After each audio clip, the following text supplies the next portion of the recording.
So for those of you that don't know me, I'm Chef AJ, and I struggled with obesity and food addiction and emotional eating 52 out of my 54 years. And I developed the Ultimate Weight Loss Program really as an offshoot of my previous program, the Unprocessed 30-Day Challenge. And it really came out of going to True North for 12 weeks. And so it's really not that different than a lot of the stuff's out there. The vegetable thing for breakfast is a little bit of a tweak, but really, if you've ever been to True North, my diet is exactly consistent with the True North diet and with what Dr. Goldhammer teaches, and it's almost identical to the McDougall Maximum Weight Loss Program. Now, that is different than the other program that Dr. McDougall teaches in the Starch Solution, which allows the higher fat foods like the nuts, the seeds, the avocado, the tofu, the tempeh, and the refined carbohydrates like the breads and the pastas. But if you get Dr. McDougall's Maximum Weight Loss book, which was written in 1995, our programs are almost identical with two exceptions. One, he limits fruit to 2 pieces a day, and he doesn't push the vegetables the way I do, 2 pounds minimum a day, 1 pound for breakfast. But like I say, if anybody here has been to True North, they know that this diet, that this so-called extreme crazy diet that I'm teaching is really the way they feed us in True North, and it's really based on calorie density. And a great book on that subject, you know, Wendy, you read it, Barbara Rolls, Penn State, Volumetrics. And once people understand calorie density and apply it in their lives, really, it's really easy to really eat all you want of the right foods and be slim. That's awesome. So for people who have if let's say you're the blessed ones who lose the weight and you don't want to lose any more weight, do you recommend changing the plan at all once you lose the weight that you want to lose? Well, here's the kicker. Maybe yes, maybe no. Because listen, I weighed 47 pounds more than I do now a couple years ago. Now that means I have to eat about 500 calories less a day to maintain this weight. So for me, I can't change the plan. Do you see what I mean? Because now at 117 pounds, I only get about 1,200 calories a day if I don't exercise. And so I have to stay on this plan or I will gain weight unless I really commit to doing vigorous exercise. Dr. McDougall, Dr. Goldhammer, Dr. Lyle, they're instructors in my Ultimate Weight Loss Program. We have a different doctor speaking each week, and they say it's perfectly healthy to stay on this. Now, obviously, you don't want to lose too much weight. That's not usually the problem most people face. So all you have to do is eat more calories or eat more fat. So people, once they reach their ideal weight, if they want to start adding in some of the higher fat foods, I don't ever recommend adding back oil or processed food, but if they want to start eating some nuts or seeds or avocado and it doesn't cause them to gain weight, by all means, they absolutely can do that. You know, those of you that know my husband, he's 6 feet and 142 pounds, and he's on this program too. He never had a weight or an eating problem, but he still eats vegetables for breakfast. The other thing is when you're eating low-calorie dense food, you just need to eat more food, which is why for people that are emotional eaters or people that have a history of binge eating disorder, this is like the perfect solution because you get to eat so much delicious food. You never have to go hungry. You never have to suffer. You really can eat all you want, as much as you want, as often as you want, as long as you're taking the calorie dilute foods. And fruits, I can totally attest to that. I do not feel like I am suffering at all eating this way. I've been eating this way pretty much perfectly for the last 5 weeks, and I have to say I'm extremely satisfied, just in a way that I haven't been in a very long time. So I really thank you for that. Well, you're welcome. And one of the people on the call is Sharon McRae, and I just spent 3 days with her in Baltimore, and she was one of those people that were afraid to eat potatoes and rice, and she's loving it now. And she called me today and said, "Oh my God, Japanese sweet potatoes! I've never been so happy in my life." She always used to after dinner eat into the evening. She goes, but now with potatoes, she's satisfied. She can stop eating at dinner. That's the other thing. Satisfaction is so important because, as you know, anybody can lose weight, and there's many ways to do it. The trick is maintaining the loss. Absolutely. And if you don't love the way you're losing weight, if you don't love the food you're eating while you're losing weight, you're never going to maintain your weight. And that's the problem. 98% of people gain their weight back within a year. Only 2% of the people that ever lose 30 pounds or more actually keep it off forever. There's this government agency, the National Weight Loss Registry that I was admitted into that actually tracks this because it is so difficult. They say that it's easier to cure yourself of stage 4 cancer than it is to ever lose weight and keep it off. And one of the reasons is because all diets ultimately fail. They do not work. They're based on calorie restriction, carb restriction, deprivation. The way that we're teaching people to eat is the way that most people ate throughout the course of human history, the way they eat in many countries today that I've been to, like Mexico and Japan, in Africa and Ethiopia and China. So it's not about counting anything. It's just eating the right foods for satiation and really decreasing the percentage of calories from fat in your diet. For me, that was the key one, because Dr. McDougall's been saying the fat you eat is the fat you wear. And I understood that oil was bad, but I just never understood how fat made you fat until I stopped eating it. And I know there's people out there, and maybe some are on this call, that say, well, I lost weight eating nuts, or I don't gain weight eating nuts. That's great. But if you understand calorie density, if you're eating high-fat foods, 9 calories a gram versus protein and carb, which are 4 calories a gram, fat is twice as calorically dense, and you just can't eat as much. And I need a lot of food. Those of you that are my Facebook friends or want to follow me on Facebook, I post my meals every day. And people say, I can't believe you eat all that. But I do, and it's great, and I keep losing weight, and I love it because I love being full, and I hate being hungry. So are you eating any nuts and seeds at all, even occasionally right now? Well, okay, I'm never in my home. Maybe when I travel, it's in the food when I'm eating at somebody's house or a restaurant. But I stopped eating nuts on January 2nd, 2012. That was my last hurrah I remember I just got home from 3 weeks at True North, and they read me the riot act about why I wasn't losing weight. And by the way, it's easy to say, well, she must have been overeating on nuts. But the truth is from the first time I went to True North, January of 2011, to the second time when I got home, January 2012, I limited my nuts to 1 ounce a day, carefully weighed and measured, and 2 tablespoons of flax in my smoothie. I was perfectly compliant, and I could lose no weight. And Dr. Doug Wiles sat me down and explained that it was the percentage of calories of fat in my diet that was keeping me from losing weight, and that I would have to decrease it. He didn't tell me to not eat nuts, and he didn't tell me nuts were unhealthy, but that was where the only fat was coming from. And when what about seeds? Do you eat any chia seed? No, I stopped this year. So let me just tell you the progression. When I stopped eating nuts and nut butter on January 2nd, 2012, I was still eating avocado and some zucchini and chia and flax seeds. I lost a pound a week for the first 20 weeks just stopping nuts. Then my weight loss slowed down, because I want people to understand that this 47-pound weight loss was over the course of 27 months. It's not like it happened overnight. You can expect to lose about a pound a week.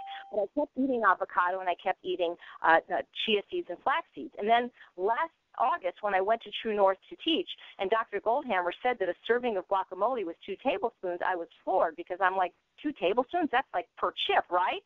And then when I stopped eating avocado, I lost even more weight. And then I decided to use my body as an experiment, because I was still eating flax seeds and chia seeds and tahini, thinking that I had to have them for omega-3 fatty acids, whatever. And I thought, well, what would happen if I stopped eating seeds just to see? And again, more weight loss. So right now, I'm not eating any added fat. But there's fat in everything. Oats are something like 17% fat. There's even fat in greens. So I'm getting enough fat. Believe it or not, as thin as I may look, my body is still 30% fat. And that's because I've never exercised. So now I got to change that and kind of change the composition and turn some of that fat into muscle. All right, let's talk about the greens, because it seems like the most volume of questions simply have to do with the greens. How do you get the greens in? What greens are okay to eat? So let's kind of slow down, and let's just focus on one part of this plan. So basically what I've learned is I start every single day with a pound of greens, and it could be cooked or it could be raw. Now, everybody wants to know, do you weigh the greens before you eat them, or do you weigh the greens do you weigh the greens before you cook them, or do you weigh them after? Well, that's a great question, and I weigh them before. But the truth is I really don't weigh them. They come in 1-pound bags, organic, so I'm not really weighing. I'm just noticing that every day I'm eating 2 pounds of vegetables because I'm eating What if you buy a bag and the bag has 10 ounces or 12 ounces? Do you consider that enough for your breakfast?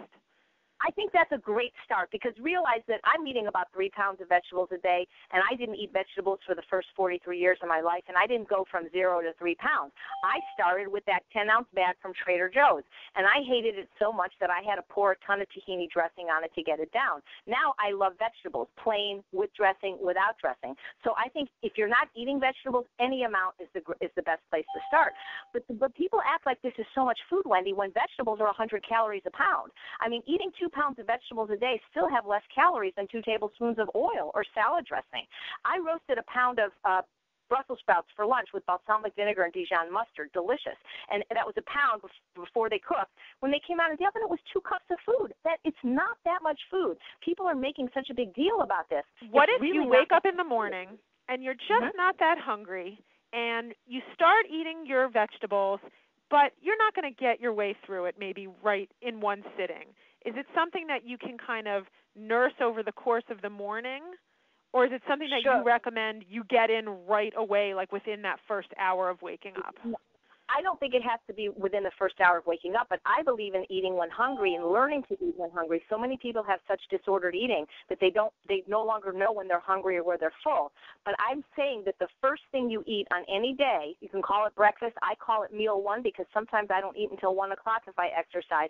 The first thing has to be a vegetable, a non-starchy vegetable. And if you can't eat it all, cook it all, and then eat it throughout the day. But here's the funny thing. A lot of these people are writing saying they can't eat the vegetables, have no trouble eating sugary cereal or oatmeal or smoothie for breakfast. You see what I mean? It's because they're resistant to vegetables because they don't eat them. And because until you alkalize your body, most people are very acidic from eating so much animal products or processed food. And so vegetables don't taste good. But when you start eating them, eventually they become a preferred food, and then you look forward to eating them and you like them. But right now, if you're not eating them, especially the dark greens, of course you're not going to like them. But so my saying has always been, if you're not hungry enough to eat kale, you're not hungry. Because the truth is when, I work at True North, and when people fast for 42 days, and I give them a bowl of zucchini after they break the fast, they're in tears. They think it's the best thing they've ever eaten. So the truth is vegetables don't taste good because you're really not hungry. Because so it's a neuroadaptation issue. It's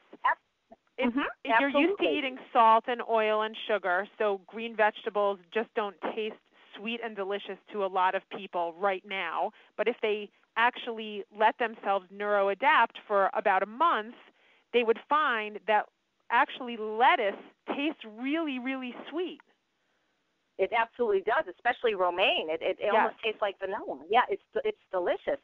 And that's absolutely right, the neuroadaptation. But the other thing, we have a very stressful society right now, as you know, with 3 kids, and you're a working mom, and, life is stressful, and people aren't doing things to cope with the stress like exercise, and a lot of people cope with stress by drinking alcohol or doing other things. But the more concentrated the calories in food, the more dopamine is released. So, of course, people are going to like eating bread, 1,500 calories a pound, or sugar at 1,800 calories a pound, or even something maybe like oatmeal for breakfast, which is exactly, which pretty is high in calories. Right, it's 5 times as calorically dense because, see, the more calorically dense the food, the more dopamine is released. And dopamine is a neurotransmitter that's released in the brain whenever we have a pleasurable experience. And for most people, that's food and sex. And so, of course, they want the higher calorie food because they get more squirts of these dopamine. And so until we can find ways to get some dopamine naturally, maybe by meditation or exercise or doing other things to alleviate some of our stress, we're always going to look to food for Medicaid. So people say, well, what if interestingly for me, incorporating potatoes and brown rice later on in the day has really evened out my mood. Absolutely. Made it so that actually eating the green vegetable, I'm not looking anymore for a hit of dopamine in the morning because my mood has been so regulated during the rest of the day. If people want to find, because my book isn't out yet, and it will be hopefully as soon as possible, I really encourage people to read the McDougall Program for Maximum Weight Loss because it explains the science of why we need 80% of our calories from carbohydrates, not bread and pasta, but from complex, unrefined carbohydrates like potatoes and starchy vegetables and whole grains and legumes, because our brain doesn't operate on a paleo diet or on a low-carb diet. We need those carbs. This is how we're supposed to run. This is the fuel for our species. And when we give our species the fuel that's not right, of course we're going to have problems, not just erratic weight, but just mood problems. And that's like you mentioned the book Potatoes, Not Prozac. We need complex carbohydrates. We don't need sugar. We don't need flour. I don't recommend those foods for anyone at any point in their journey. I think they're horrible foods. There's a wonderful book by Joel Ifland called Sugar and Flour, How They Make Us Crazy, Fat, and Sick, and they do. I don't recommend any bread or any of that stuff, but we need complex carbohydrates. All right, so as long as we're on the topic of bread, a lot of people have been asking, what about whole wheat bread? Isn't that supposed to be good for me? What about sprouted grain breads like Ezekiel breads? Mm-hmm. Is that something that someone who has a sugar sensitivity should feel is a safe food to eat in the long run? I think that if you are a food addict, and there's some tests that you can get for free online to determine if you are, you should not eat any refined carbohydrates. So that means no pretzels, none of those chippy things or rice cakes or pasta, or if you are a true food addict. Now, also, when you ask me these questions, the question is, what are your goals? If you have an 8-year-old kid without an eating disorder at a normal weight and want to give him a sprouted no salt Ezekiel bread and an almond butter sandwich, I don't have a problem with that. But if you're 30 or more pounds overweight, bread is not going to be a food that gets you into the size you want to be, just because of calorie density. Because if you eat brown rice, which is 500 calories a pound, that's about 3.5 cups, which I easily do at a meal, you're going to be really full because you're going to activate your stretch receptors, your nutrient receptors, your calorie receptors. These are your mechanisms of satiation. But if you mill that brown rice into flour to make a gluten-free bread, now you need 1,500 calories to fill the tummy. So when you process a food, whether it's a olive into olive oil or a beet into sugar or flour into bread, you make it calorie dense and nutrient poor. You have to eat a lot more of it. Also, the other thing is I don't believe in grinding grains at all. So I don't even grind oats anymore for my so-called healthy dessert recipes, because what I learned from Dr. McDougall's book is anytime you grind a grain, you disrupt it and you make it more, you increase the surface area. So what happens in the intestines, it actually raises the blood sugar quicker, which raises the insulin quicker, and insulin is what drives fat into the cells. So if your goal is ultimate weight loss, then I don't recommend any bread. But if you're going to eat bread, then I recommend, obviously, a sprouted grain bread. But the other thing is there's a lot of research now that nobody should be eating wheat, because not only just because it's so hybridized and genetically modified, but because genetically it's different. And Dr. Goldhammer's had a lot of success at True North taking people off gluten completely. And like for myself, example, with hypothyroidism, I was able to get off my thyroid medication by going gluten-free. So I don't think people need to eat wheat in any form. So I am not a big fan of bread. I'm a fan of fruits and vegetables and whole grains. I want people to eat their food whole, and bread is not a whole food, and it's a very calorically dense food. And it's not like people are trying to eat bread so that they can eat more kale. You know what I mean? Right. It's a very just to be really clear about, when you're talking about eating vegetables for breakfast and eating them before dinner and eating them with your meals, you're not just talking about kale and collards and Swiss chard. You're really talking about a very long list of non-starchy vegetables that includes a lot of things that people probably aren't thinking, that they can put into their pound in the morning and their pound before dinner, right? Absolutely. I think I emailed you one from the Mayo Clinic, and there's so many. I mean, I say greens because it sounds better, eat your greens, loving kale, than saying eat your vegetables. But, greens are great because they really are a nutritional powerhouse. But you know what? The truth of the matter is, Wendy, at the end of the day, the best vegetable is the one that you'll eat. And so I don't want people to be considering the potatoes and the sweet potatoes and the peas, which are legumes, as they're 2 pounds. Those are healthy and they should eat them. But they could eat cauliflower. They could eat broccoli. They could eat green beans, string beans. They could eat sugar snap peas, pea pods, okra. I mean, there's so many, I can't even think of them. Right. So for everybody who's on the call, literally, if you did a Google search for, vegetable complete list of vegetables, non-starchy vegetables, you'd be so surprised at how many different things. You never have to get bored. You can come up with really creative, very easy, literally like 5 minutes or less ways to prepare the vegetables in the morning. I mean, I'm busy, getting my kids ready to go to school, making everybody lunches, trying to get myself showered and dressed. And I have to say that since beginning this program myself 5 weeks ago, breakfast for me has never been faster and easier. It is so simple. It's often just, zucchini chopped up, steamed for 2 minutes, and then I put an herb sprinkle on there, and it's so delicious. And it takes minutes. It's so easy. It's so funny that you said zucchini, because I always thought zucchini was like the garbage pail of the vegetable kingdom, and I'm like, I'm never going to eat zucchini. And then when I was working at True North over the holidays, and we had to deliver the food to people as they broke their fast, after they got off liquids, the first thing they ate was steamed zucchini. And I remember it was Christmas Day. I was delivering to Christina. She's this beautiful girl that claims she used to be obese, but she looks like a model now. She comes every Christmas to fast. And I delivered her zucchini. And because I knew her, I sat down and chatted with her. And when she ate that zucchini, Wendy, it was like the movie Harry Met Sally. It was like she was having an orgasm.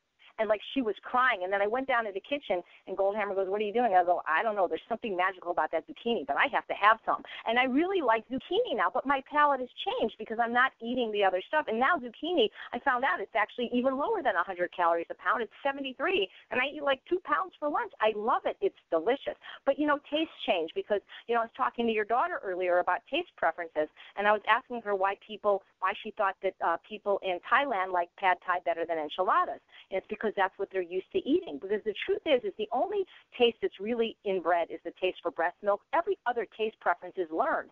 And we develop taste preferences for what we habitually eat. And, of course, if you don't eat vegetables, you're not going to like them. But if you just keep eating them, whether you like them or not, because that's what grown-ups do, this is what we do to get well. We do things whether we like them or not. You actually can learn to first, tolerate them, then it's not bad, and then you actually love them and look forward to them, and then when you're traveling or can't get them, you really notice the difference on how you feel.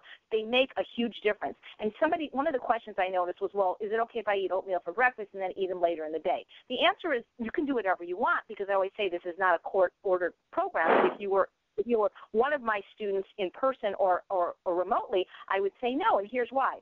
This is how vegetables for breakfast got started. I did not invent it. I wish I could. But I've been traveling with my book on process for the last 3 years, and I've been in a lot of foreign countries. And guess what? In every place except the United States, it's normal to eat vegetables for breakfast. That's what they give you. They didn't give it to me because I was Chef AJ. They gave that to me in Mexico because that's what they were eating. They gave me oil-free homemade corn tortillas, beans, and vegetables. That was my breakfast every day at Mexico when I went. In Japan, for breakfast, they gave me rice and miso soup. Vegetables, again, for breakfast. And I'm like, what is this about the United States? I mean, that it's Captain Crunch. Where are the vegetables at breakfast? So what happened is I had started running this program. I've had about 2,000 people in my program now, and I've kept pretty close tabs on most of them. And we started this program, the Unprocessed 30-Day Challenge, and then in January of 2012, we noticed that there was about 3 people in the group, these are 30-day programs, that were just on fire. They were losing more weight than everybody else. They were reporting feeling better. And when we would look at their food journals every night, we always asked how many, because they were supposed to eat 2 pounds of vegetables, a pound raw, a pound cooked, and a pound of fruit. They were supposed to do some movement and drink their water. And 3 of these people were the only ones consistently eating their vegetables. And we're like, what's going on? So I called them up, and I noticed that in this case, 3 out of the 32 people were eating their vegetables for breakfast. And I myself thought that was pretty strange because, who wants to eat, kale at 4 in the morning? And so I asked them, I said, why are you guys eating your vegetables for breakfast? And they said, well, 2 of them work for the government, 1 worked 2 hours from their house. And they said, look, to be honest, if we don't eat it in the morning, it just doesn't get eaten. And that was the aha moment because my husband, who is thin and healthy, he found the same thing. Now he eats his vegetables every day. He in the Instant Pot, he cooks the cruciferous crunch by himself from Trader Joe's, 2 minutes, and now he's feeling better too because if you don't do it in the morning, the chances of you really doing it are going to be very slim, plus the fact that when you think about calorie density, remember I said the more calorically concentrated, the more dopamine is released. Well, once you eat the, quote, good stuff, the potatoes and the beans and the rice, you don't want to go back to vegetables. So that's why just eat it first, get it over with, and then you're home free for the rest of the day. The other thing is, and this is what Dr. Doug Lyle said when he consulted with us to the group, he said, look, I'm not sure if there's anything really scientific here, like if there's some magical nutrients. We believe, especially those of us that were sugar addicts, that there's something in the vegetables that cut down the cravings for sweets the rest of the day. But Dr. Lyle said that in women especially, weight is one of the biggest predictors of self-esteem. And he said when you start your day with a pound of vegetables, that is a huge boost to your self-esteem. Because what are you saying to yourself when you start your day in a nutrient-dense way like that? It's like people that get up and run or do some kind of exercise. When you start your day that way, you're telling yourself you're worth it. You love yourself. You care about yourself to do something. Even if it may be slightly uncomfortable at first, you're doing something for your health. And it sends a message to every neuron in your body, and it really makes a big difference in the day. That's why I think, just like those of you that meditate know what I'm talking about, if you don't meditate in the morning, your day isn't as good as when you did meditate in the morning. Even if you meditate in the evening, you've got to start your day with vegetables. And the take-home message that or this call and everywhere is, regardless of we have somebody on the line. Please press *6. Just please eat your vegetables and eat them first. It's so important. Your life will change. Your weight eventually will change too. But this is a lifelong habit. So whether you follow Ultimate Weight Loss or McDougall's Maximum Weight Loss, just eat your vegetables. And, I learned this at True North because they had a 24-hour salad bar, and we were just eating vegetables all day. And I used to be what they call a right turner, meaning when I would turn into the dining room, instead of eating my lower calorie-dense, calorie-dilute salads and fruit first, I would turn right and go right to the rice, beans, and potatoes. Gotcha. And that's okay.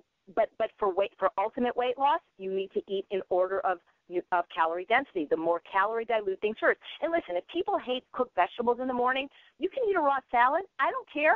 And, people are making such a big deal about a pound. Just out of curiosity, I went to the store today. I don't weigh anything. Like I say, everything comes pre-washed. I took one cucumber off the shelf at Whole Foods. One cucumber weighed a pound. Right. I mean, you can eat a cucumber. One bell pepper weighed 8 ounces. 2 tomatoes weighed a pound. Now, by the way, here's the other thing. Fruits, there are some things that are classified botanically as fruits that we use as vegetables. So, for example, tomatoes, cucumbers, zucchini, and bell pepper are botanically fruits. But generally, the bell pepper, the tomato, and the cucumber are used as salads. That's fine. If you want to use that as part of your raw vegetable, I don't care if it's technically a fruit. Zucchini is technically a fruit. Use that as your vegetable.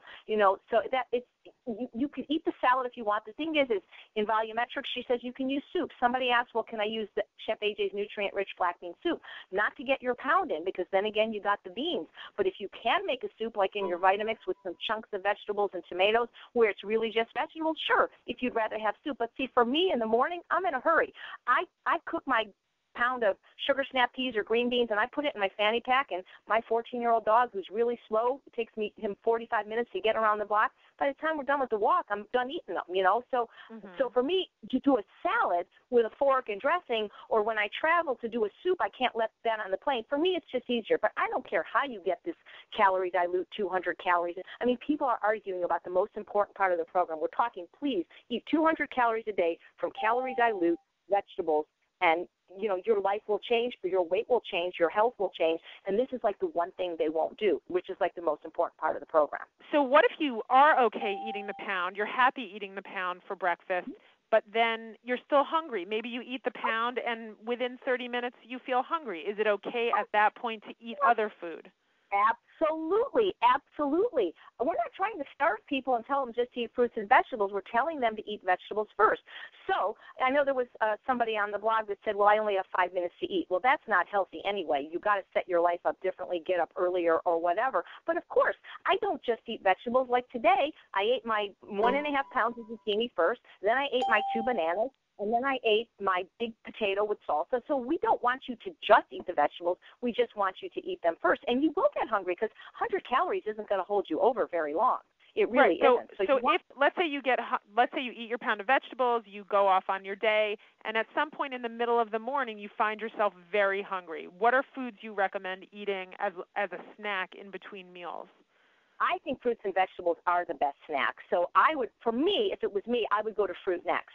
Especially now, it is summer here, sugar kiss melon, the fruit's amazing. So I think that's a great snack fruit. But if they want something more substantial, then they want to have their oatmeal, that's fine. I don't have a problem with that as long as they got their vegetables in. I think of vegetables, I don't know if you're ever familiar when the country goes to war. Do you know what branch of the armed forces goes in first? The Marines? Exactly. They call Marines first to fight anytime there's a conflict. And that's how I think of vegetables. It's like your body, they protect you, these vegetables, and I look at them like, God, they're the Marines, and I got to get them in. And that's what I do. And to me, it's like, wow, I don't even care if I like them anymore because it's like I know what they do for my brain chemistry. I know what they do for my ability to not have sugar cravings, that I'm just so happy they exist. For me, the vegetables are the Marines. And they do fill me up, but of course they don't fill you up for very long. So I have that's the other thing. See, preparation is key. In this program or pretty much any program, if you fail to plan, you plan to fail. So I always have sweet potatoes and Yukon Gold potatoes already cooked. I could eat them cold if I have to. I always have cut up fruits and vegetables. I mean, even when I travel, I always have healthy food available. So if I'm hungry, it's just a matter of opening up my cooler or opening up my fridge. But always eat when you're hungry. I'm just asking people to please, for 30 days, just try eating vegetables first. Your life will change. And people say, well, I get full. But isn't that good? I mean, isn't that good that you're full? Because when you eat candy and cakes and cookies and stuff, or you don't get full. No, you don't. Okay, so what about potatoes? Is there something magical about a Yukon Gold or a sweet potato, or is really any potato okay? Yeah. Well, I think potatoes are magical because that's really how I lost all my weight, because I was, buying a little bit into this carb phobia until I got down to a certain weight. I was afraid to eat grains, particularly rice. But I think, again, eat the potato you like. Now, if somebody is a diabetic or a type 1 diabetic for sure, I know they've said, in Dr. Barnard's book, Resisting Diabetes, not to eat the white potatoes. But sweet potatoes are amazing, and you can get, there's at least 4 varieties, at least that I know of, that I can get. My favorite is the Japanese, the one that's purple on the outside, white on the inside, tastes like vanilla ice cream. They actually use it in L.A. vegan restaurants to make ice cream. The ones that we order online from Hawaii, which are purple, which taste like frosting, those are Hawaiian sweet potatoes. I bought 12 pounds for Dr. McDougall for his birthday a few weeks ago. There's the white sweet potato, which is the actual sweet potato, and the one that's orange inside, which is technically a yam. Those are very, very filling, very satiating, however you like. And, you don't have to just eat a potato by itself. People go, well, what about the glycemic index? Well, most people don't just eat a potato. They put stuff on it. So when I eat a potato, I put on beans and corn. So I'm completely changing the glycemic load of the meal, and salsa. Or maybe I'll put on a fat-free hummus. Or maybe it'll be part of like tonight I'm having split pea soup for dinner, and there's all kinds of stuff in there, not just potatoes. Not just potatoes. But I tell you, potatoes, they're satiating in a way that really no other food is satiating. Yeah. I mean, potatoes and greens. I mean, I could live on that. I mean, if I was on a desert island, just give me like something like broccoli and sweet potatoes, or and some rice maybe, or one fruit, and I think I'd be happy. Because potatoes are amazing. I do have to say that having eaten many different styles of plant-based through the last 4 years, that this is the most simple. It is the least amount of cooking time, chopping time, prep time. It is just the simplest, easiest, least stressful way of eating, and it's hard to even imagine going back to a more complicated way of eating, because this is really simple. Right, because you're just eating food, That's why people say, well, we need recipes. And I'm like, you don't need recipes. You need to learn how to eat. And, you mentioned neuroadaptation earlier, or neuroadaptation. Let's tell the people what it is so they kind of understand, and this may be why some of them hate vegetables. If you imagine like you went to a movie, and by the way, if you're going to go to a movie, go see Fed Up. You'll be very enlightened about the problem, why sugar is so bad. But sometimes we get to a movie theater, we're late, and we get in there and it's completely dark, and like we can't find our seat. But if we just stand quietly for a moment, our eyes adjust, and we can now see, and then we find our seat. That's what neuroadaptation is, and that happens with your brain chemistry, and that happens with your palate. But like you said, it takes about 30 days. Now, if somebody's been eating horribly for a really long time, I've seen it take as much as 120 days. But it can take just a couple of weeks or even a couple of days if you commit to eating this food, because if you keep doing it, healthy food becomes delicious, and it becomes your preferred way of eating. And then you don't need recipes, you just need food. It's like the Chinese restaurant joke, one from column A, one from column B. You need a grain, you need a bean, you need a grain. You need a starch, something on the bottom, for one's a potato, rice, and you need some kind of vegetable, and maybe you need some kind of bean, and you need a delicious, low-fat or fat-free sauce. And, and then some fruit for your dessert. Sauce could be as easy as just salsa, salsa fresca that you buy in the supermarket. You don't even have to make a sauce. It's so easy. I do buy it. One of our stores has a salt-free one, but even I don't mind if it has a little bit of salt. And I'm not, unless I'm working, with somebody's patient that they can't have any.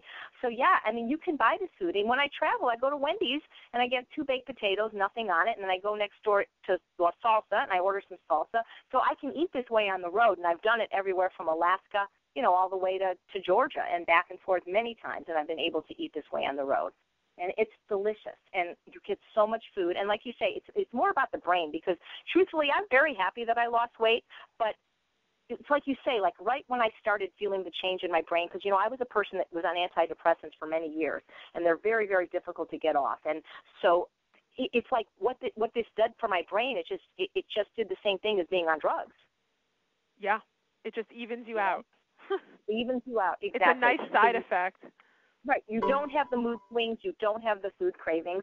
And, that to me, especially, it's just the most wonderful side effect of eating this way. Yeah, in many ways, it's the most important part of it. Yeah, I agree. And then, the weight loss was just a bonus. The weight loss, because I really, once I lost my first 20 pounds, I thought I was done. I didn't ever dream that this much would come off just by eating this way. But it's like you say, when you experience the relief in your brain of just not having constant cravings for crap. Right. Why would you go back to eating sugar and oil and salty food? So let's move on to another topic. We have a lot of topics people want to cover. How do you feel about food journaling? I think it's great. I think journaling in general is great, whether it's keeping an exercise journal, a food journal, or just a life journal, because then you can go back and see if you're not getting the results you want. Anybody that works with me privately or when they're in my program, I insist that they send me their food every day. I'm not interested in quantities. I'm interested in what. And then if something's going on, we can say, this one lady who I'm working with that didn't send me her food journal, she, her mood was kind of like, and like we found out, she ate some ice cream cake at a birthday party. And while we might say, well, moderation, it was just a bite, what you don't realize is how quickly it affects somebody's mood and brain chemistry, because that bite of ice cream cake, it was like getting 5 drugs at once. She was getting the drug from the refined sugar, from the refined flour, from the chocolate, and from the dairy, the casomorphines. And so having a food journal is really helpful.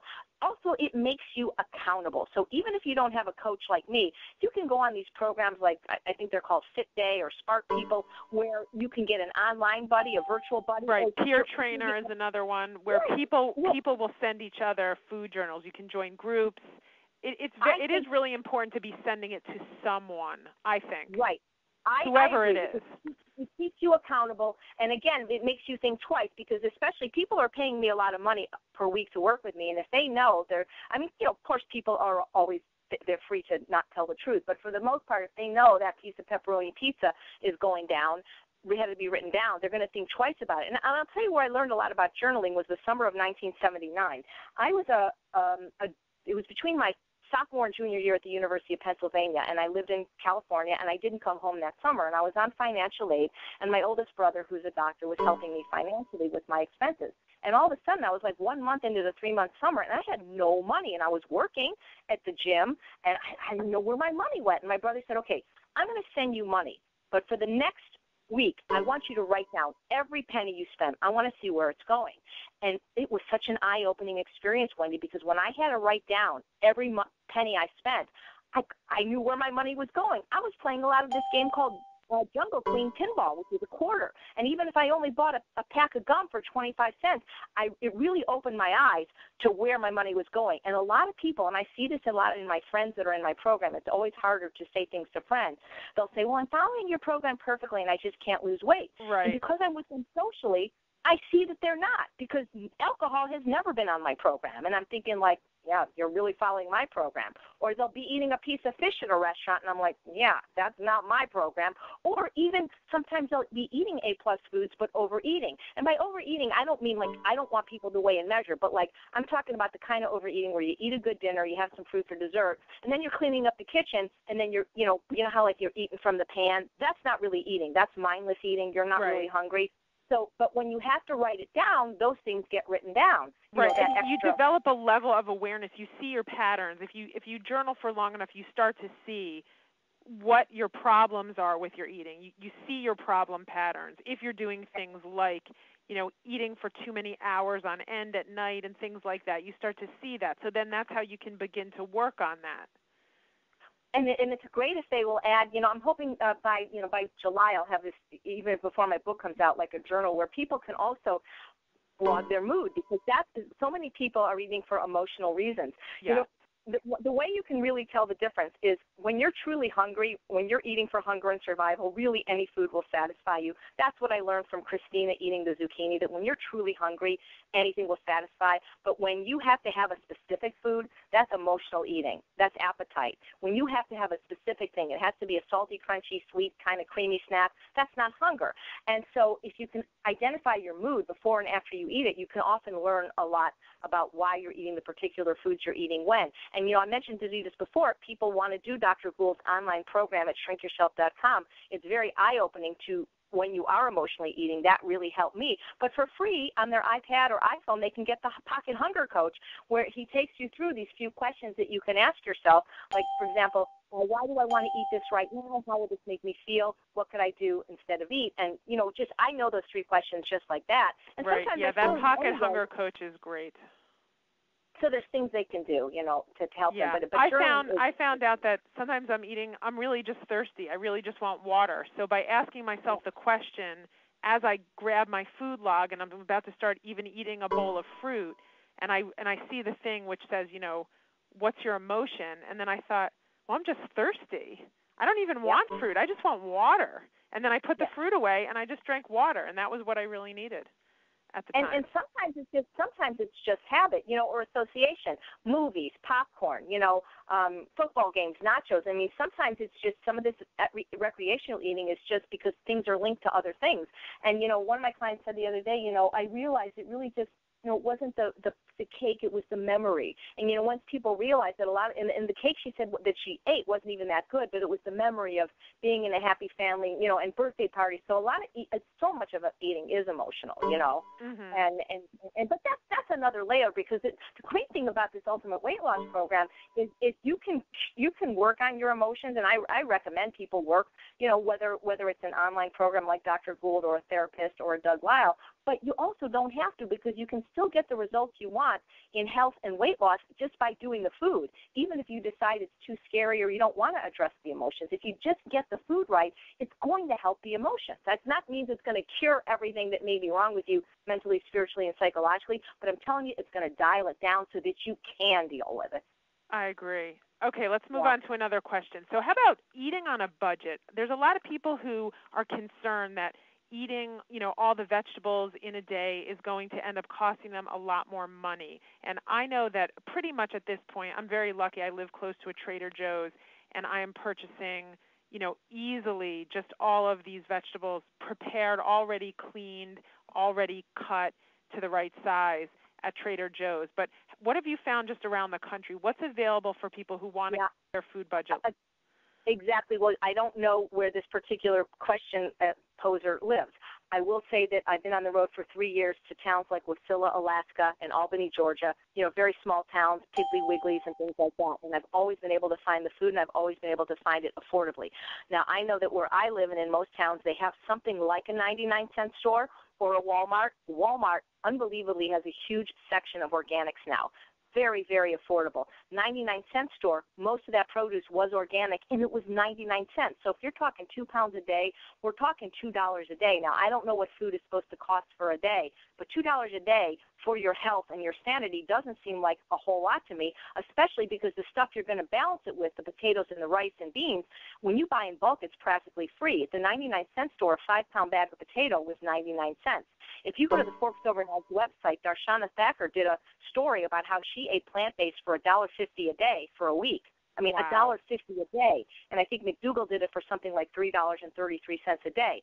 So, that's the thing. Even if it was expensive, I'd still do it, because there's an old saying, pay the grocer or pay the doctor.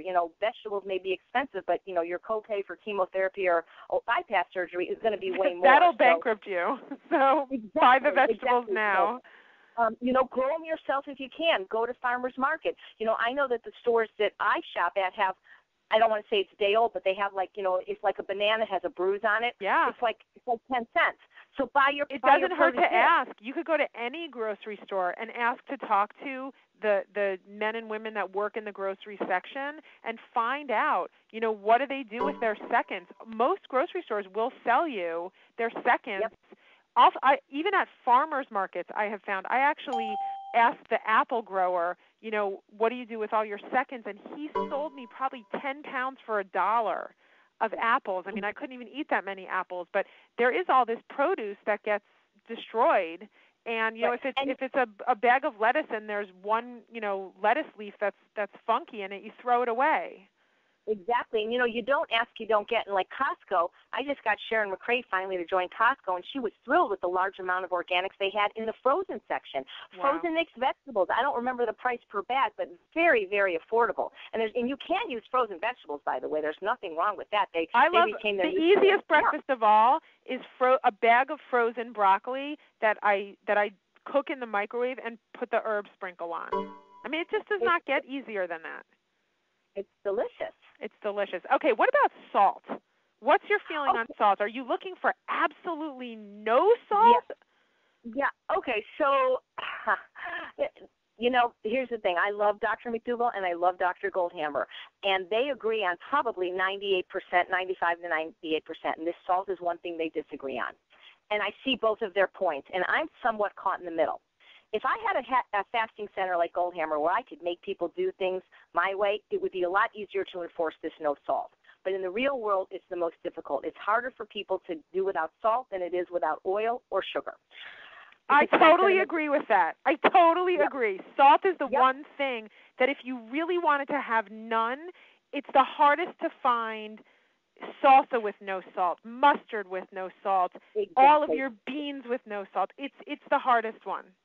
Exactly. So here's what I do, and hopefully Goldhammer's not listening to this call, is that what I recommend is, like Dr. McDougall, I say you do not ever cook with salt. So in other words, when you cook with the salt, it dissipates. Right. So we never want people to cook with salt.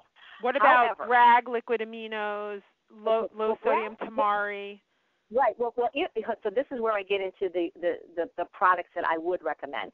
I would recommend first to try not to do salt, or to use a salt substitute like Benson's Table Tasty, like the one from Trader Joe's is really good, the one from Costco. Then, okay, all right, they don't like that. So then I'd say, okay, let's try some sea vegetables, because instead of 2,300 milligrams of sodium per teaspoon, it's 35 to 45. Let's try some kelp and dulse, naturally occurring salt. Okay, I don't like that.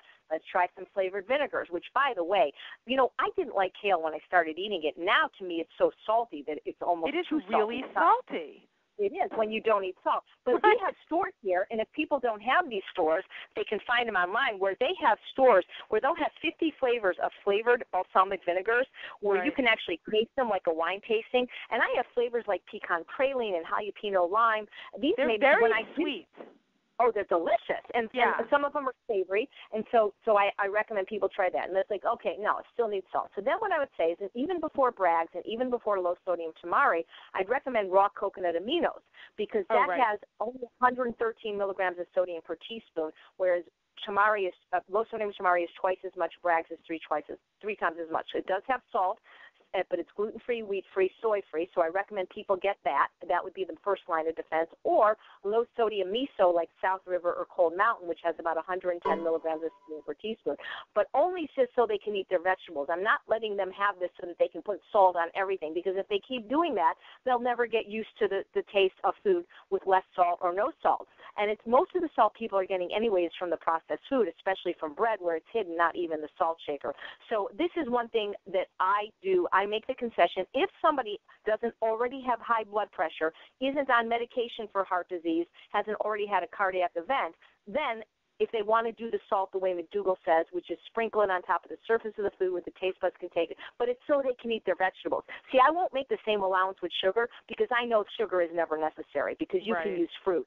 You never need to add sugar. But I do understand that people struggle with salt, even though this was not my struggle. I've been hearing it for 6 years, so I'm going to say that if that is truly the only way you can eat these vegetables is to sprinkle salt, do it. Go to Whole Foods, get the salt. It's $120, the black truffle salt, so that you'll use less and use as little as possible so that you can get those vegetables in, with hopefully the end in mind that eventually you will neuroadapt, and then you'll see, like we know, that when we eat sharp, oh, by the way, you can buy at Penzeys dehydrated celery, put it in your Vitamix or coffee grinder, tastes like salt. So it's because celery is really salty. Yes, it is. All right, let's talk about sweeteners. So people are asking about stevia, if that's okay. People would like to know about maple syrup, and they'd also like to know about dates. Right. Well, so again, it's everybody has different goals, and if your goal is ultimate weight loss and freedom from the pleasure trap and all the chatter in your mind that goes on because of your addiction to sweet, salty, and fatty things, I think no sweeteners. Now, here's the thing: the maple syrup, agave, barley malt, it doesn't matter what we call it. Sugar is sugar, and it's all basically addictive, and it's all bad. And those are very concentrated forms of sugar. Right, because it takes 40 gallons of, when they tap the maple tree, it takes 40 gallons of the sap to make 1 gallon of syrup. Right, that's not very natural. No, it's not. It's very concentrated. Yeah. And so realistically, the best amount would be none, and then the best sweetener would be the one that you could use less. And people would say, oh, but I only feed my kids, cookies made with coconut sugar. Well, it's still sugar, and it still affects the brain chemistry unfavorably, and it still doesn't have fiber and water and vitamins and minerals, phytochemicals and antioxidants and micronutrients. And even though, yes, it's not as fattening as fat, it's 4 calories a gram versus 9, it's still not favorable, in my opinion, because it's going to make you eat more food. And, again, people aren't asking this maple syrup question so that they can get their morning broccoli in. They're doing it because they want can eat dessert.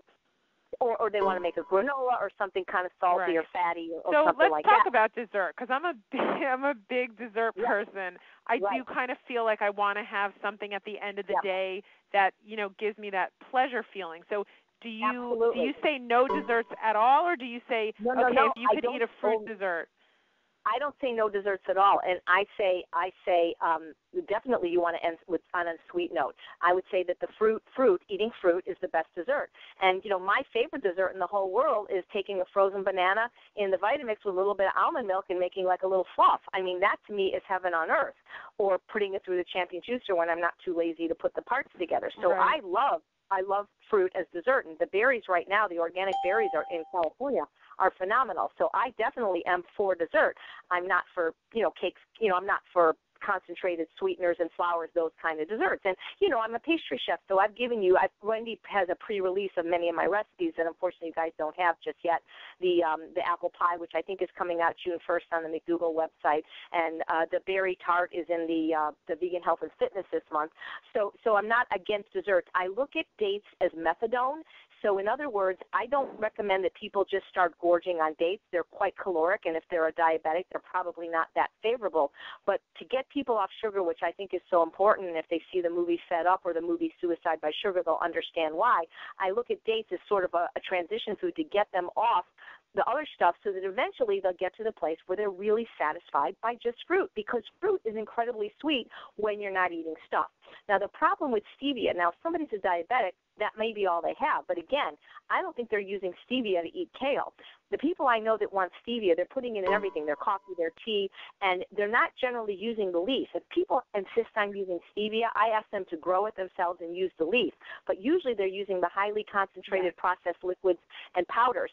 And the problem with stevia, it's not natural. The leaf is found in nature, but the part they're using, it's so many more times sweeter than ever, and you don't really get the calorie reward. So what happens is the tongue detects sweetness, and then the brain and the stomach expect like something coming, and actually makes you hungrier. And so things like stevia and those fake sugars, it actually perpetuates the desire to eat more sweets. That's why people that drink diet sodas are heavier than people that drink regular sodas.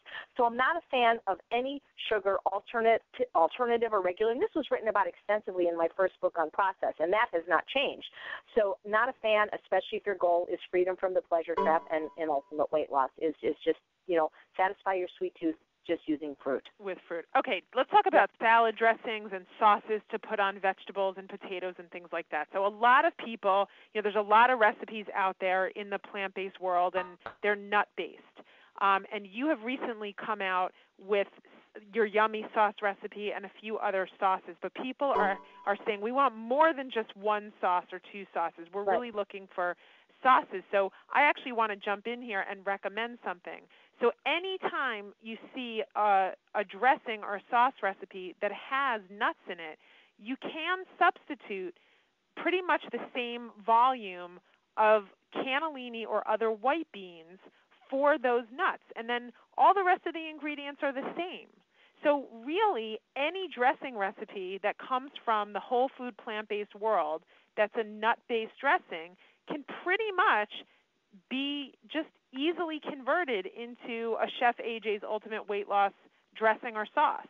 It doesn't have to, it doesn't have to be that complicated. I found that to be true myself. I found that exactly to be true. And it's just as delicious, and it's creamy, and you're getting all the benefit in the starch from the beans, and then you can use as much as you want. And, look, yummy sauce is like the most versatile sauce because I've gotten like 50 variations already, and people keep writing me. Some people are putting jalapeno in and wasabi in and roasted bell pepper. People are just making it their own. Yes. You know, it's a great template, and then you just move around some ingredients. I mean, you always use what's there, but then you add some different things, and it's like, you know, that's 50 dressings right there just with right. one Once recipe. you start experimenting with making your own dressings, you do kind of realize you could throw any safe ingredient in there, and you're going to come out with something that tastes pretty darn good. It's amazing, isn't it? It is amazing. So you don't have to limit your amount that you eat of the dressings that are bean-based? I don't think so. I mean, you know, I've never found anybody having to limit that. Okay, great. What about exercise?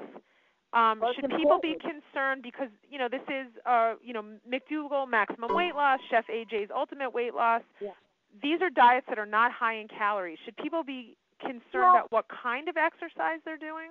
You know, here's the thing. You know, when you say high in calories, I disagree because when I went to Miami on February 28th, I was speaking at the Holistic Holiday at Sea Cruise, and that particular day I could not get any food except for what I brought in my backpack. And I never count my calories or look at anything. And I'm like, okay, I'm just curious because all I had today was what I had in my backpack, which was my 2 pounds of greens, some fruit. I had some potatoes and I had some rice. And I'm thinking, because I didn't really have a formal meal or a hot meal, I'm thinking, well, I couldn't have had enough food today. Could I have? You know, should I order room service? And I plugged it into Chronometer, and I had plenty of protein, I had 1,500 calories. This is not a low-calorie diet. The thing is that some people get upset because they only lose a pound a week because that's why you don't notice any suffering. Because what we want you to do, and men sometimes lose 2 pounds a week, is we want you to lower your caloric intake by about 500 calories a day. 500 calories a day times 7 days is 3,500 calories, which is about a pound a week. If you do that by eating in this calorie density manner where you're eating high volume food, you don't notice that you're eating 500 calories less a day. Because see, here's the thing, Wendy, people eat the same amount of food by weight every day. People do. And research has shown that. And so if I ask you what weighs more, a pound of feathers or a pound of lead, what would you say? They weigh the same. Exactly. They weigh the same. And so, but what's going to take up more room in your tummy? A pound of kale or a pound of nuts? They weigh the same. Right, a pound of kale. Right, but so by doing that, by challenging the calorie density of the food, you can be as satisfied, you can be as full, but you're eating about 500 calories a day less. So this really is, unless you're already eating, unless you're like 80 pounds and eating almost nothing, this is not a low-calorie diet. And so I don't know where that really came from. So if the person is believing that, then they need to eat more calories. They need to eat some rice and beans and more starch. Because if you're only eating 2 pounds of vegetables and a pound of fruit, that's 500 calories. Yes, that's a low-calorie diet. But if you add a pound of potatoes at 400 calories and then eat some beans and rice, it's easy to get. I've never gotten less than 1,200 calories eating this way without even trying, and I can get much, much more. So as far as exercise is concerned, you know, my DVD, the 30-Day Unprocessed Challenge with John Pierre, that really gives you exercise in a way where you can do it in your home without having to join a gym, just things everybody can do in their home. Because really we understand that you can lose weight without exercise, but I'll tell you what, you're not going to be able to keep it off. You're just not. And if you do exercise while losing weight, you're going to lose faster, and you're just also, like those greens in the morning, you're just going to feel better about yourself, and you're going to feel better in general. And you're going to gain more muscle, and the thing is if you want to be able to eat more once you lose weight, you're going to need to have more muscle because muscle is metabolically active. It burns more calories at rest than fat, and that's where I'm at now, struggling with a person that never exercised. I lost the first 30 pounds of my 47 pounds not exercising at all. But the way that I got skinny was by eating this way and then adding exercise. So, again, it just depends what your goals are. I know some people maybe can't exercise, but I really believe I even have friends in wheelchairs that exercise. There's always some kind of exercise that somebody can do. And water exercise is a great place to start because, you know, you don't have any weight bearing on your joints, even just walking across the shallow pool. AJ, do you ever gain a few pounds back? And if so, how do you get rid of those pounds? Well, here's the thing, and it's funny because I just talked to my guru, John Pierre, today about that because somebody was saying they followed this plan and couldn't lose weight. And when you eat complex carbohydrates, you do gain water weight, because that's why, these weightlifters, these bodybuilders eat just meat, and they don't eat any carbs, days and months before their competition. But if you really want to know what you weigh, you have to weigh yourself 10 times a day, because that's how much weight fluctuates. And for women who have hormonal changes, probably even more. Now, I never weighed myself while losing weight. The only reason I knew what I weighed is because when I'd go to True North, they'd weigh me. Now that I'm in the maintenance phase, I weigh myself every day, mainly because I was told that I'm in danger of being too thin and I don't want to lose any more weight. But my weight fluctuates 6 pounds a day. So I may be 117 when I wake up, and I'm 123 when I went to bed. Did I gain 6 pounds in a day? No. But what I do is, if I were to gain weight, and when I travel I feel like I gained weight because I wasn't eating my regular food, is I just go back to calorie density and focus more on the low-calorie vegetables, eating more of them, and the low-calorie fruits. Sometimes I'll do what's called just a fruit and vegetable day, or just do fruits and vegetables till dinner and maybe not even eat starch until the dinner time meal. So, nobody ever got fat from eating too much kale, and really nobody ever got fat from eating too many fruits and vegetables. You can eat them as much as you want. You cannot gain weight on food that's 100 and 300 calories a pound, respectively.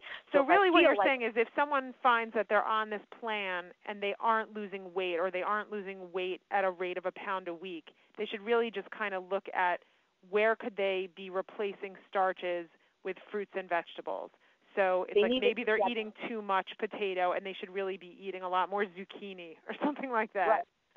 That's why it's so helpful. Send me your food journal, and I'll find the reason. Because if you're really eating those 2 pounds of vegetables, 1 pound raw salad, 1 pound steamed vegetable, and a pound of fruit, and not to say that you can't overeat on starch, but you need to eat that other stuff. And I don't think there's a lot of people out there, other than you, me, and Sharon McRae, that are definitely eating at least the 2 pounds a day. I mean, people say they are, but until I see the food journal, are they really? One stalk of broccoli doesn't count. You need to eat those veggies.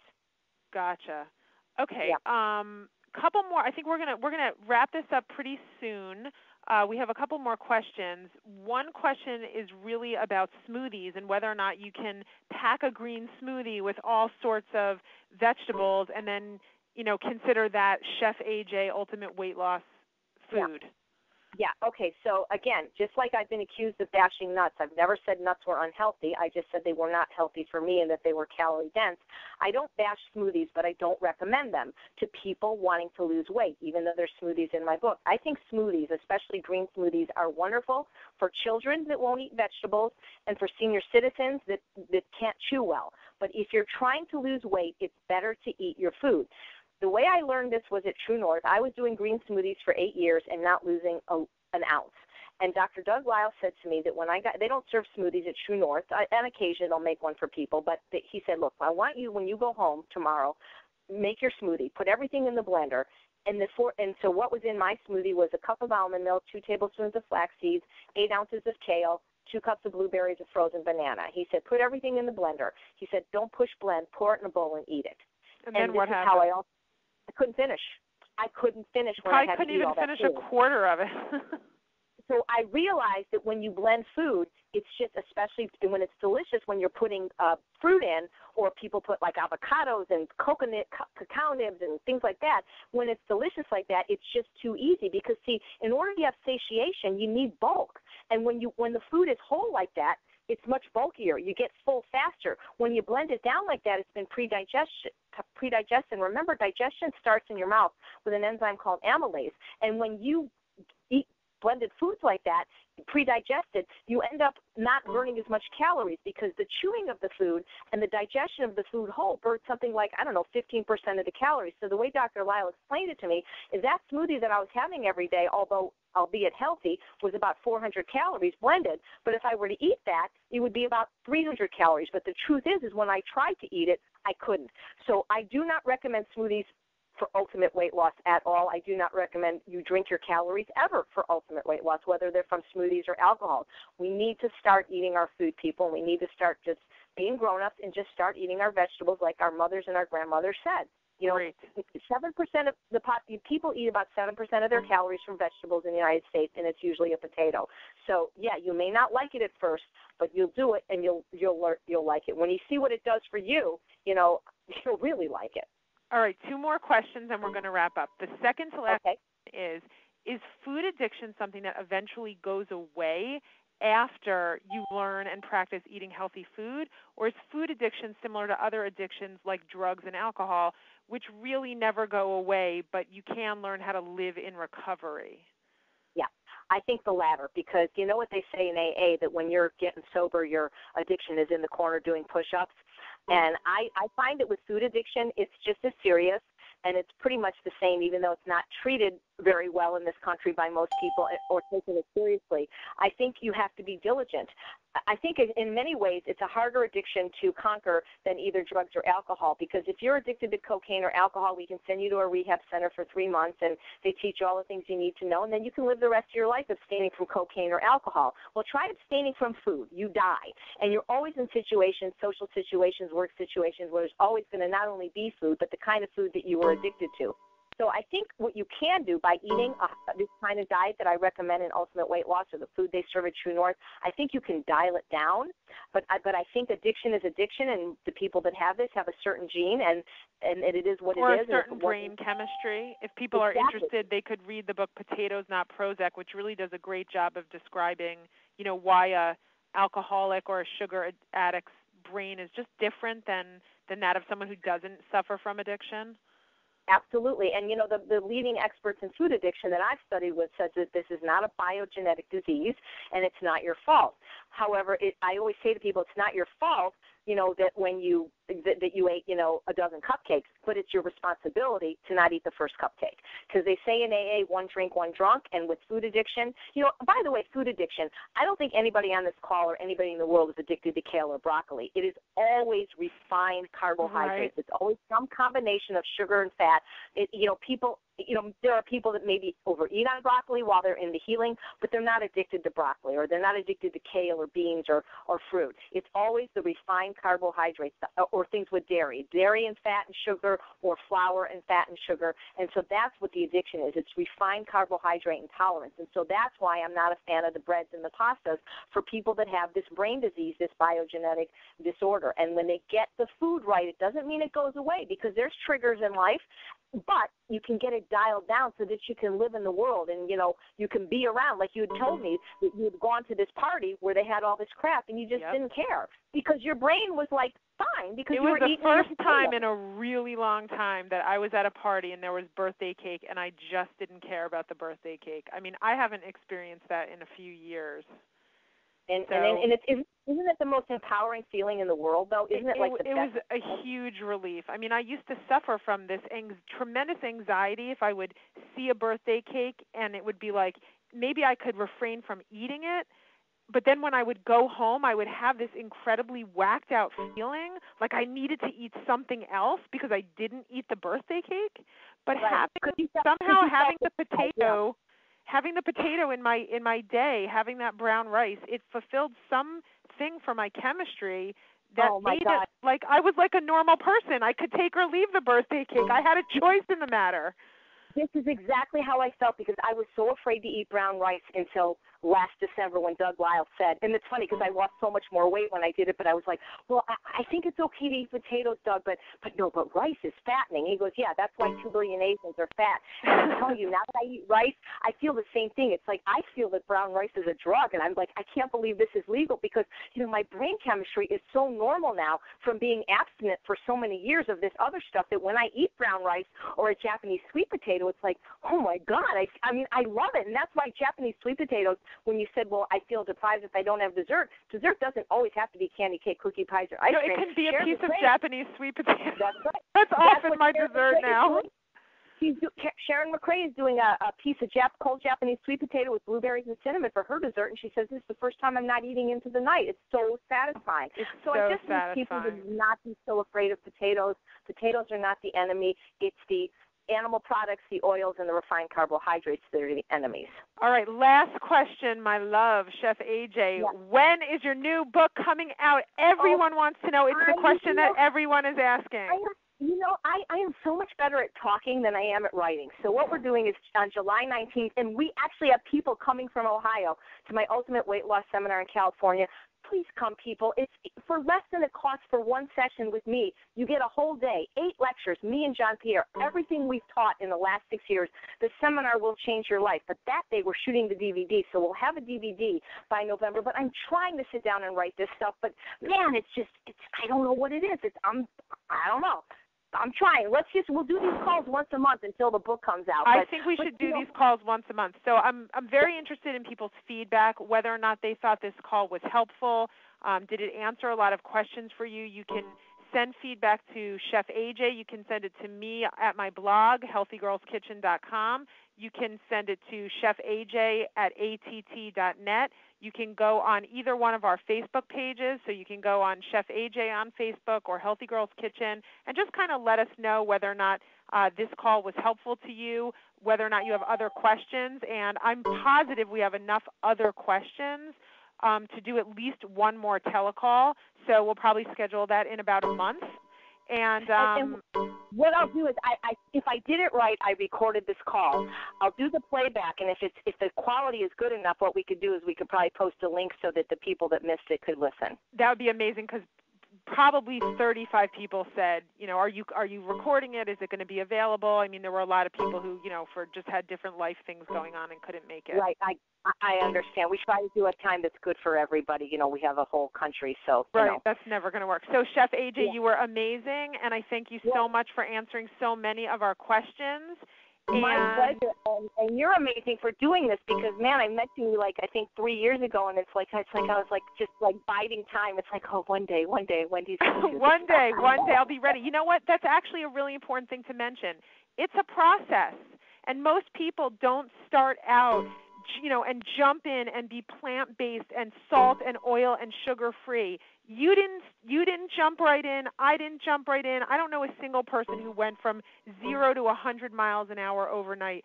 So for everyone who's struggling, I can testify that you will get there. Just keep going with it. Yes. Over time, you can continue to take on more and more, better health habits. And you will get to the place you want to be at. And here, I always say to people, just because they can't do everything doesn't mean they can't do anything. And it doesn't matter, that's like, well, you switch camps from Furman to McDougall. Well, I was never in Furman's camp, and I never really was in McDougall. If you read my book, everything I do is a hybrid from everything I learned from all these great leaders. If I'm in anybody's camp, it's in Goldhammer's camp. But the point I'm trying to make is eating vegetables for breakfast is not inconsistent with any of these programs. Right. So you can be strict Furman and eat vegetables for breakfast. You can be strict McDougall and eat vegetables for breakfast. Ethelston, vegetables for breakfast. Goldhammer. This is not inconsistent. You can even be paleo and eat vegetables for breakfast. This is what people are doing. They are not eating enough vegetables. And I can tell throughout life, the heavier a person is, the less vegetables they're eating. So everybody, eat vegetables. And if you eat them for breakfast. All right, that's the big takeaway. And I think I've been talking to you a lot, but I've taken away a lot from this call. And even I can be eating more vegetables.